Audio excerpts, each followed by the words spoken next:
थोड़ा सा कष्टदायक भी होगा। इनमें कहीं मतलब जब तक 12 पढ़ते रहे इनमें एक प्रकार से बहुत आनंद रहा, आनंद माने समझते हैं, थोड़ा बड़ी प्रसन्नता रहे। लेकिन आगे के जब पढ़ाई के बात आवत है वहाँ कैरियर से संबंधित बात आवे। अब कैरियर का मतलब ये होता है जैसे आगे अब आपके डिसाइड करेगा कि पढ़ाई के क्षेत्र में हमें करेगा बा, या मतलब कि एक प्रकार का जो जीवन होता है व्यतीत करेगा, सबके जीवन को व्यतीत करेगा तरीका एक ही तरीके से हो, क्यों कि मान ले आरामदायक से थोड़ा व्यतीत करत है, क्यों कष्टदायक से। और जीवन में हमेशा एक चीज ये रहे चाहे कि अपन जीवन जो यह तरीके से व्यतीत करेगा ताकि हमारा जीवन थोड़ा व्यस्त रहे, बिजी जैसे कहे।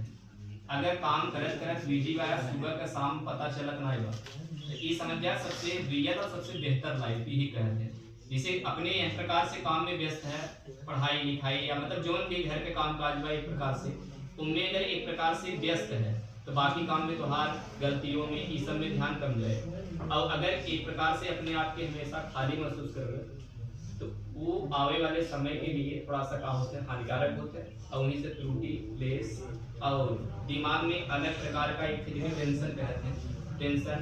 ये प्रकार के विचारधाराएं अलग अलग प्रकार के मानव मस्तिष्क में उपस्थित होते हैं। और एक प्रकार से हमेशा जब भी कोनो काम कर रहे तो कुछ एग्जांपल में आपके ही समझेगा कि सबसे पहले काम करे पहले ये काम ओके करे तो कोनो भी प्रकार के, चाहे आप एजुकेशन के क्षेत्र में करें, बिजनेस के क्षेत्र में करें, जवन क्षेत्र में आप काम करे चाहते हैं पहले ओकरे बारे में पूर्ण रूप से जानकारी लेना।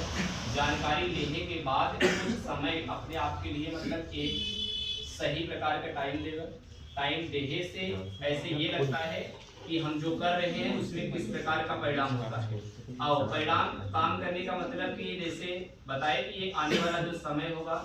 इसमें पढ़ाई करना होता है, जीवन का एक अलग प्रकार का पड़ाव होता है। इसमें जैसे 2-4 साल बीतेंगे धीरे धीरे लाइफ परिवर्तित होता है, मतलब कमाने का मतलब सिस्टम का, परिवार का, समाज का, मतलब अलग अलग प्रकार से टेक्निकल तरीके से आपको जिम्मेदारी दी जाती है। और इस प्रकार से कहने का मतलब कि जब हम पहले से किसी काम के प्रति सजग और तैयार रहेंगे और उस कार्य को सही या सिस्टमेटिक तरीके से करेंगे तो आने वाला जो समय हमारा होगा वो पॉजिटिव और बेहतर होगा। और हमेशा एक चीज ये भी समझना है जब हम कोई अच्छा काम करने जाते हैं या अच्छा काम करते हैं वहां हमें कठिनाई अगर नहीं हुआ तो ये समझ लेना कि काम में कुछ न कुछ क्या है कमी है। जिसे सब लोग अगर कोई काम करना शुरू किए सब लोग प्रशंसा करें, ये भी हानिकारक है। लेकिन अगर ये रहे हमारा काम जो है वो हम अपने कर्तव्य के प्रति सही है, मतलब अपना जो काम एक शिष्टाचार होता है अपने प्रति, माता पिता के प्रति, समाज के प्रति, ये सब ठीक है